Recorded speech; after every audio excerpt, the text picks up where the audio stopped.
আপনারাও একটু সজাগ থাকুন, দরকার হলে আপনারা আমাদের কর্মীদের সঙ্গে থেকে তাকে ধরুন, আমি সেই নির্দেশ দিচ্ছি। ঠিক আছে, ধরুন, এরকম কাজ করতে দেওয়া যাবে না, ঠিক আছে।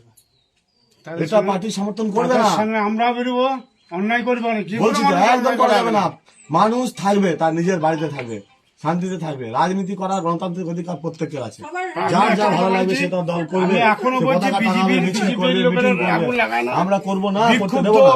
বিক্ষুব্ধ যারা তৃণমূল যখন সেই সিদ্দিকুল্লাহ দল করেছিল, আমরা অচলের সঙ্গে ছিলাম, তারা সেই আক্রোশ মেটাবার জন্য আমার ঘরে আগুন লাগিয়েছে।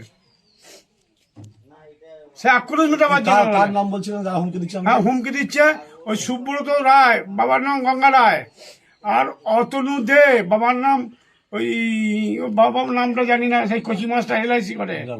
আর হচ্ছে গিয়ে বাপ্পা হুমকি দিচ্ছে। তৃণমূল করতো, ভোটের আগেও তৃণমূল করতো, জিতে যাওয়ার পর তারা রংটা পাল্টিয়েছে।